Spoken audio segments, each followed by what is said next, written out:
तीन बात कौन सी?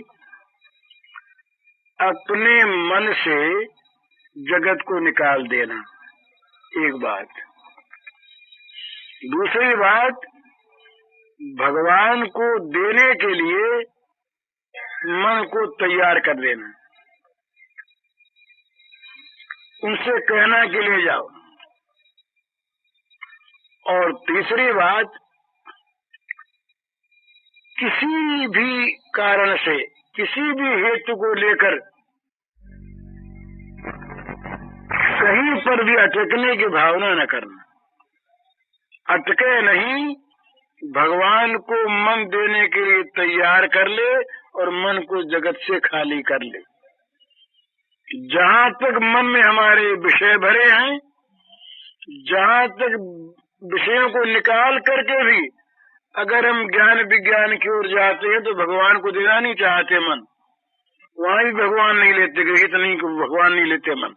मन अमन हो जाता है, मन मिट जाता है, मर जाता है, पर मन भगवान का नहीं होता।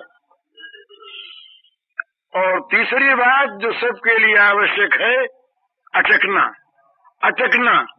तो ये अटकना जो है ये गोपी में नहीं है, ये न अटकने की ही है।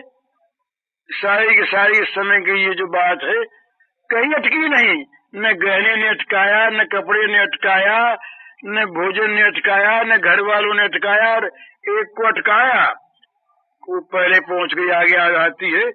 वो अंतर्गृहगता काशित गोप्यो रब्द बेनर्गमा कृष्ण तद्भावना युक्ता दुर्मिलित लोचना, ये किसी को रोका तो पहले पहुंच गई, प्राणों को दे के पहुंच गई। तो मतलब कहने का ये है, ये आज की जो शरद पूर्णिमा की रात्रि है, ये ऊंची बातों को छोड़ दें, इतनी बात कि ये साधना के लिए बड़े ऊंचे आदर्श को बतलाने वाली रात्रि है। इस दिन साधना की परिपूर्णता का जो परम फल होता है ये प्राप्त किया श्री गोपांगनाओं ने। और कैसे किया? बड़ी विलक्षण बात इसमें यह है, इस प्रसंग में जो पहले कही थी ऊंची बात, श्री कृष्ण से लाभ उठाने के लिए, श्री कृष्ण से सुख प्राप्त करने के लिए गोपिका नहीं गई। उनके हृदय में, उन्होंने अपने हृदय में उस विशुद्ध प्रेमामृत को भर रखा था। उस प्रेमामृत की आकांक्षा भगवान को हो गई।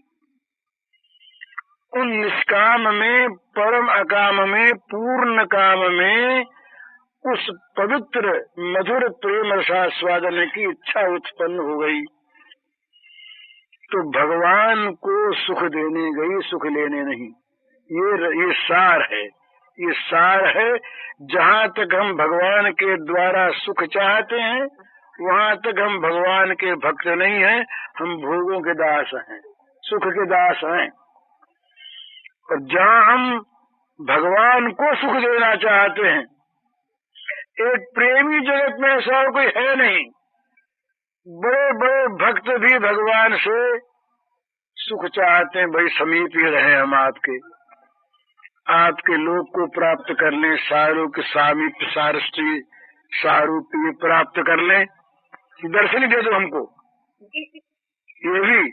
ये कहते हैं दर्शन वर्शन अगर न देने से तुमको सुख होता हो तो बाबा तो दर्शन मत दो, नहीं चाहिए। भोग की तो बात ही नहीं, तुम्हारे दर्शन भी यदि तुम्हें सुख करना हो तो हमें नहीं चाहिए, हमें चाहिए केवल तुम्हारा सुख। इस प्रकार भगवान को सुख देने वाले भगवान को देने के लिए पैदा होते केवल प्रेमी, बाकी सब लेने के लिए। जिज्ञासु साधक जो है मुमुक्षु, वो भी मोक्ष चाहता है, महाराज हमको मोक्ष दे दो, छुटकारा मिल जाए बंधन से, है। सकामियों की तो बात ही क्या है। और भोग वाले तो अत्यंत वो तो हम लोग तो वो तो नरक के कीड़े जो भोग चाहते हैं, उनकी तो कोई बात ही नहीं। तो ये भगवान को देते। तो गोपियां ये जो गई यहाँ पर, ये भगवान को देने के लिए, अब भगवान को देखकर उनको सुख मिलेगा। ये है जब भगवान को दिया, भगवान को सुखी देखा तो अपने परम सुख, और इनको परम सुखी देखा तो भगवान को परम सुख। एक दूसरे को सुखी बनाकर सुखी होना, इसी का नाम रास है। ये रास नित्य चलता है। तो रास पूर्णिमा जो आज की है, ये त्याग की पराकाष्ठा का रूप बताने वाली है, साधक का रूप बताने वाली है। साधक, हम लोग तो साधक वाले नहीं, बाधक है सब। जो भोगों में रहे वो बाधक, और जो भोगों से हटे वो साधक। ये तो ही बात है, भोगों में रहे वो बाधक, अपने आप को बाधा देता अपने आप। तो सारे भोगों से हटकर, सारे भोगों का परित्याग करके भगवान के पवित्र आवाहन पर गोपियां अपने आप को ले गई वहां भगवान के श्री चरणारविंद में, और वहां ले जा करके और भगवान को सुखदान दिया।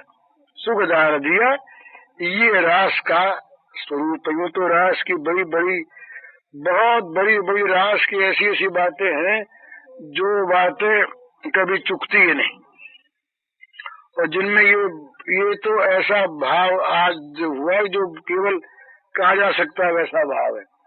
इसमें बहुत बहुत ऊंचे दूसरे भाव हैं, जिन भावों के लिए न तो समय है, न अवकाश है, न हम जानते ही हैं। तो इसलिए इतनी बात जो अपने जानकारी की अपने लिए होनी चाहिए वो ये है कि भगवान के लिए त्याग करें, विषय भोग का त्याग करें, संसार के आसक्ति का, ममता का त्याग करें। सारी आसक्ति, सारी ममता भगवान में जा करके हमारी लग जाए। ये इतना हम गोपी भाव से ले लें, इतना हम रास से ले लें, तो हमारा जीवन पवित्र हो जाए। फिर रास मंडल में तो कहीं भगवान ले जाएंगे, वो तो कहीं उनकी इच्छा होगी या श्री राधा रानी की कहीं कृपा होगी, वो किसी सखी मंजरी को कर देंगे अपने लिए, तो वो कहीं ले जाएगी। हमारे पुरुषार्थ से हम नहीं जा सकते। हमारा पुरुषार्थ जहाँ समाप्त हो जाता है वहाँ प्रेम का पाठ आरंभ होता है। जहाँ चारों पुरुषार्थों की सीमा इधर रह जाती है वहाँ प्रेम की सीमा का प्रारंभ होता है। ये गोपी प्रेम है, और रास तो उसका एक प्रत्यक्ष पूर्ण स्वरूप है। पूर्ण तो प्रेम किसी को कह नहीं सकते, कहीं पूर्ण है ही नहीं। यहाँ तो सारा का सारा यह पूर्ण रहता है, जितना मिला